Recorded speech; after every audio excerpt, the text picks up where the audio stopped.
Hello students. अभी पिछले video में हमने पढ़ा था संवेदना क्या होती है।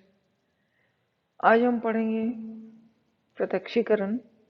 संवेदना की अगली कड़ी जिसको हम कहें या अगली प्रक्रिया जिसको हम कहें वो संवेदना कहलाती है।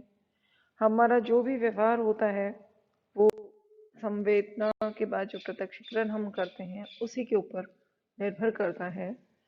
प्रत्यक्षीकरण शब्द की उत्पत्ति लैटिन भाषा के परसिपियरे शब्द से हुई है, जिसका तात्पर्य होता है समझने से। जहां संवेदना एक सरल मानसिक प्रक्रिया थी या सरल संज्ञानात्मक प्रक्रिया थी, उसी तरह प्रत्यक्षीकरण एक जटिल संज्ञानात्मक प्रक्रिया है। संवेदना में हमें उद्दीपक के बारे में एक सीमित जानकारी मिलती थी, सिर्फ उसकी एक अनुभूति होती थी, जबकि प्रत्यक्षीकरण में हमें उसकी व्यापक जानकारी मिलती है कि कोई भी उद्दीपक क्या है, क्या उसमें विशेषताएं हैं। क्योंकि हम जब पूरी जानकारी मिल जाती है तब हम उसके प्रति प्रतिक्रिया करते हैं या अपना व्यवहार करते हैं। तो इस तरह से प्रत्यक्षीकरण एक महत्वपूर्ण जटिल मानसिक प्रक्रिया है। साधारण भाषा में कहें तो प्रत्यक्षीकरण जो है वो हम जैसे किसी को देखना है, जैसे मान लीजिए सामने से हमें कोई चीज दिखाई दे रही है कि सामने हमारे घर के सामने हम बैठे हैं, लॉन में बैठे हैं, सामने कोई पेड़ दिखा, कोई पक्षी दिखा, तो हम उसको देख के अपनी प्रतिक्रिया देख रहे हैं। कोई पूछ रहा है या घर में कोई आया है, गेट पे कोई व्यक्ति आया है, परिवार वाले कोई पूछा कौन आया, तो हम उसको देख के जवाब देते हैं। उसको देखते हैं कि पहले तो कौन है, थोड़ी देर बाद हमें महसूस होता है कि फला फला व्यक्ति है, हम उसको जानते हैं या नहीं जानते हैं, जानते हैं तो उसका क्या नाम है। ये सारी प्रक्रिया हमारे कुछ सेकंड्स के भीतर ही हमारे मस्तिष्क में हो जाती है और हम प्रतिक्रिया कहते हैं और जवाब देते हैं कि फला व्यक्ति है या फला कोई आया है। तो प्रत्यक्षीकरण एक तरह से हमारा देखने की प्रक्रिया है, जो जिसके साथ हमारी मानसिक प्रक्रिया जुड़ी होती है, हम व्यवहार करते हैं। प्रत्यक्षीकरण प्रत्यक्षीकरण एक तरह से हम ये कहें कि जब भी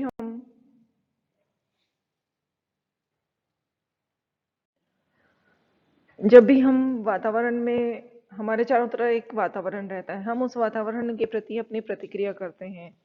हमारे वातावरण में बहुत सारे उद्दीपक होते हैं, लेकिन हम सबके प्रति प्रतिक्रिया नहीं कर पाते, क्योंकि हमारा ध्यान जो है, हमारा अटेंशन जो है वह सब चीज़ों पे एक साथ नहीं जाता। कुछ चीज़ें हैं जो हमें अट्रैक्ट करती हैं या हमारा ध्यान उसकी ओर आकर्षित होता है, हम उसे देखते हैं, उसको परसीव करते हैं और फिर हम प्रतिक्रिया करते हैं या हमारा प्रत्यक्षीकरण की प्रतिक्रिया पूरी है। तो ज़्यादातर जो हमारे वातावरण में हमारा व्यवहार होता है, हमारी प्रतिक्रियाएं होती हैं, वो प्रत्यक्षीकरण पर निर्भर करती हैं। जैसे मान लीजिए हम कोई सीनरी देख रहे हैं, अलग अलग लोगों से कहा जाए कि आपने उसमें क्या देखा, हो सकता है किसी को उसमें कुछ नजर आए, किसी को कुछ और नजर आए, तीसरे व्यक्ति को कुछ और नजर आए। तो वो सबका अपना अपना परसेप्शन होता है कि किसको क्या नजर आता है। हो सकता है किसी की पसंद की चीज कुछ और दिखाई दे रही हो उसे, तो ध्यान उसका उसके ऊपर जाएगा। किसी और व्यक्ति का एक, जैसे कोई सीनरी, ब्यूटीफुल सीनरी है जिसमें पहाड़ है, नदियां हैं, पेड़ पौधे हैं, जानवर हैं, तो जिसको जो पसंद होगा, जिसका ध्यान जिसके ऊपर होगा, जैसा माइंड सेट होगा व्यक्ति का, वैसी चीजें वो परसीव करता है। प्रत्यक्षीकरण की प्रक्रिया जो है वो संवेदना से प्रारंभ होती है, यानी सबसे पहले हमें उस चीज की अनुभूति होती है उसका, फिर हम उस पर अटेंशन करते हैं, अवधान से गुजरते हुए प्रत्यक्षीकरण के लक्ष्य तक पहुंचते हैं। और जब हमें उसका प्रत्यक्षीकरण हो जाता है उद्दीपक का, तो हम उसे व्यवहार के रूप में परिणत कर देते हैं। मनोविज्ञान की भाषा में हम उद्दीपक उस वस्तु को कहते हैं जिसके प्रति हम प्रतिक्रिया करते हैं।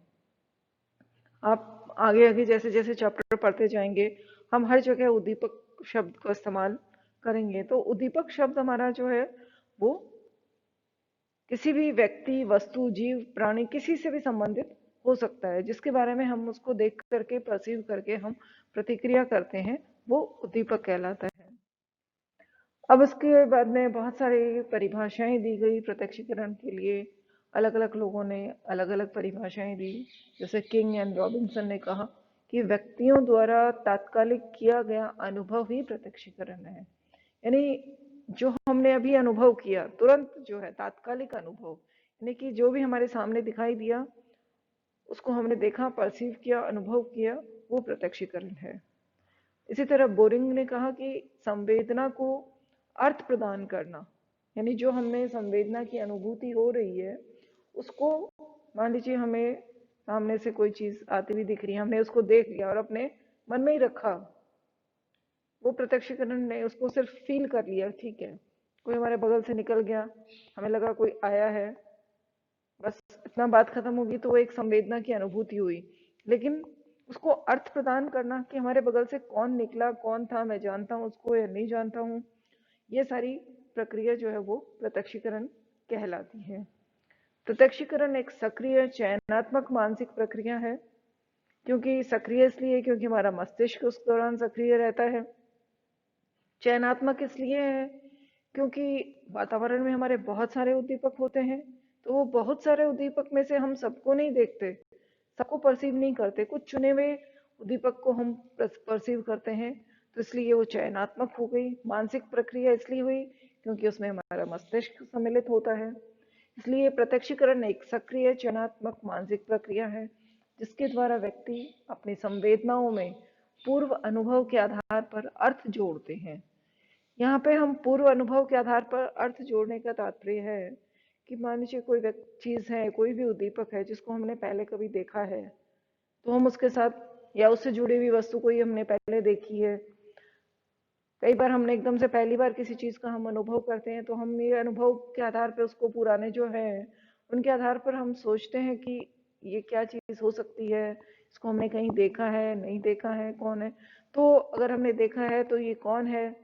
तो ये जो सारे पूर्व अनुभव हैं उसके आधार पर उस संवेदना को हम अर्थ प्रदान करने का प्रयास करते हैं।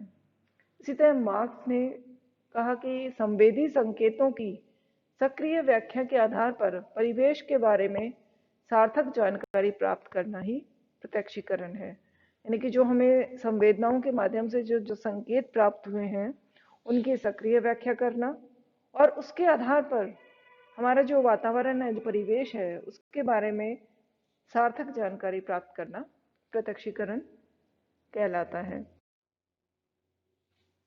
अन्य परिभाषाओं में जैसे प्राइस ने कहा कि ज्ञानेंद्रियों से प्राप्त सूचनाओं को मानसिक चित्रण में परिवर्तित करना प्रत्यक्षीकरण है। पहले हमने पढ़ा था कि संवेदनाएं हमें हमारी जो पांचों ज्ञानेंद्रियां हैं उनके माध्यम से मिलती हैं।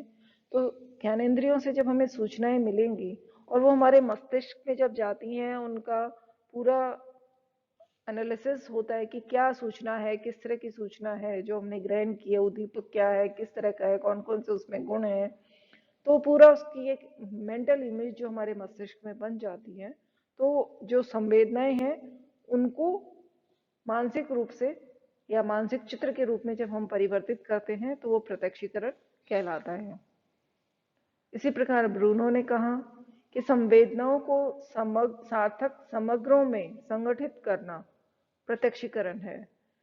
प्रत्यक्षीकरण एक तरह से होल रूप में हमें दिखाई देता है।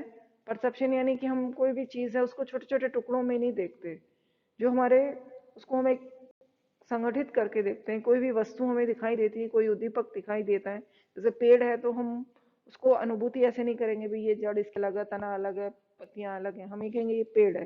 किस चीज का पेड़ है?